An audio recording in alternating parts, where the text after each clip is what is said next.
Jim, I just finished reading Tuesday Night at the Gardens, a must-have for all Memphis wrestling fans, and I have a few questions. Number one, in the early 1970s, there were a handful of different tag titles that were defended in Louisville. They would show up for several weeks or months and then disappear for months.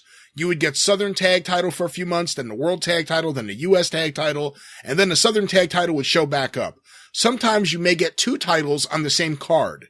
Did the TV shows or programs keep fans updated on what was going on when the title wasn't being defended in Louisville? Or did new champs show up with no explanation? Were fans confused by the lack of continuity? Or were they just happy to see title matches? You silly boy, were the fans. No, this shit came completely out of nowhere. 1 week, Otto von Heller and Carl von Steiger would be the United States Tag Team Champions, and the next week, somebody else would show up. The book even actually goes into detail on how there were different teams that held some of these titles in different parts of the territory at the same time. Because you have to understand how, at the time, before Jarrett had split off with Nick Goulas and both ends of the territory, the Memphis end and the Birmingham end, were all under one promotional umbrella. That didn't mean that the talent was shared equally in all the towns. The Memphis end had a crew that worked Memphis, Louisville, Evansville, and Lexington, and spot shows around those markets. And then Memphis actually, in a lot of cases, had extra talent brought in, sometimes from outside, like the NWA champion, or just somebody from Nick's other part of the territory, which was Nashville, Birmingham, Chattanooga, Huntsville, and spot shows around those areas. And for example, if a small show was happening, like a spot show on Tuesday night in the Nick Goulas end, then he would send some of his top guys to Louisville, even if they weren't working Memphis.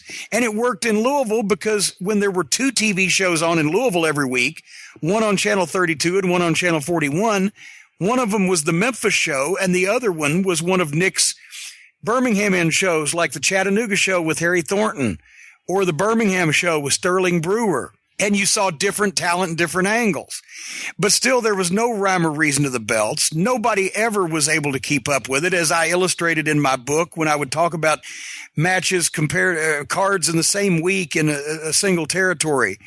And how one time, Lynn Rossi and Bearcat Brown, for example, were in the main event in Birmingham on a Monday night for the Birmingham end of the territory, but they made Louisville in a main event for the Memphis end on Tuesday, and were all the way over in Knoxville, a third Tennessee territory, that Thursday and Friday on main events over there. And they were on probably 5 studio TVs that week. It was amazing. They were drawing 4,000 or 5,000 people, sometimes 6,000 in Birmingham on Monday nights, but they also would do the big crowds on Mondays in the Memphis Mid-South Coliseum. Louisville would drew 3,000 or 4,000 or 5,000 people a week, while so would Nashville. Chattanooga, during a hot run in the early 70s, was doing 5,000 people plus every Saturday night. The spot shows on Thursday and Friday, there were multiple, sometimes 3 or 4 running in one night with all the talent that Goulas and Welch had under that Nashville booking office umbrella. So, and they had belts in drawers, and they would just come. If Nick wanted to have the Night of Champions, 6 titles would be defended. The 2 regular ones you usually saw, plus some shit he just made up for the occasion. And you loved it. It was, oh man, 6 titles. They've got belts. Holy shit. This stuff's important. Question 2. Looking at the TV results, they were often piecing together matches from various studio tapes and arena shows. Did they put together shows based on who would be on the Garden shows?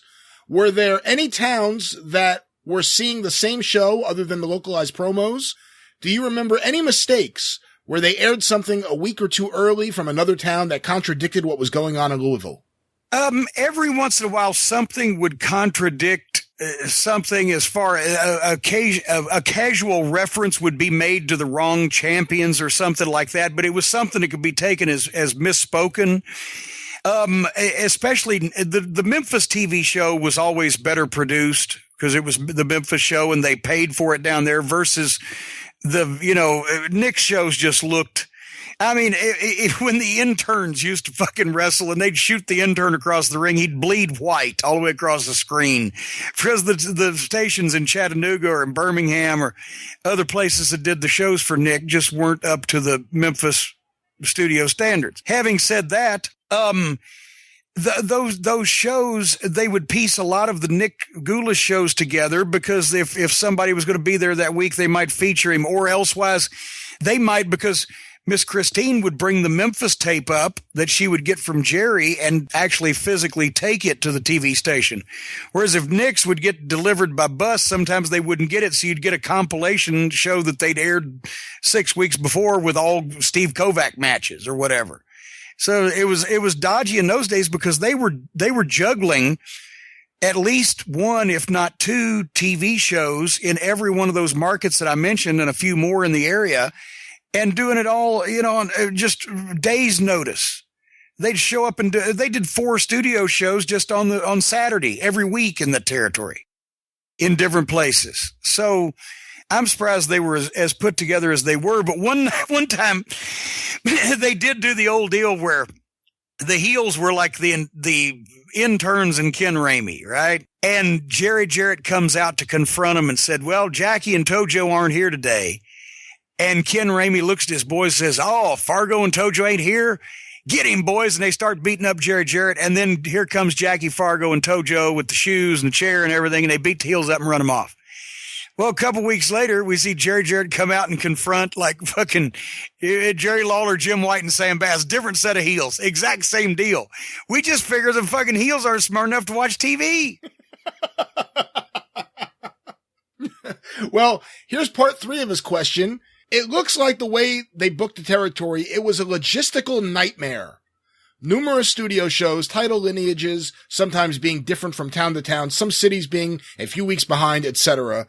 Did this sort of thing happen in other territories, or was it unique to Gulas Welch? Looking back and having access to information from multiple cities, to an outsider, it looks like a mess. But was there a method to the madness? Were there any fans that were aware that things were a little different depending on what city you lived in?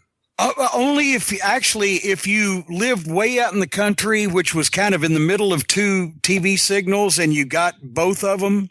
But even then, back in those days, you just watch whichever channel you got a better picture on, right? It was the same show as far as you knew.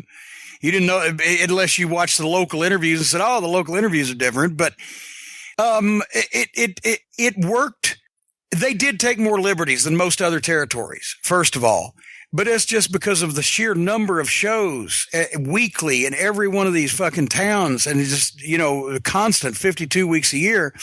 They took more liberties with continuity and with finishes and with switching belts multiple nights. But the thing is, it looks like a mess looking back now and on the outside and seeing everything. But the only thing that we saw in Louisville was Louisville. And the only thing they saw in Evansville was Evansville, and Nashville was Nashville, unless you went on summer vacation or you were one of the rats and traveled around, and then the last thing you were worried about is whether the finishes were legitimate or not. You didn't know that. It was the longest time. I was taking pictures before I knew that they also had wrestling in Evansville and in Lexington. I was already doing the ringside photography. There was no internet, and you didn't, like I said, and you saw the tapes from Memphis, so you knew that they wrestled in Memphis, and the Mid-South Coliseum was the big mecca where all the big matches took place. And boy, you'd love to go there someday.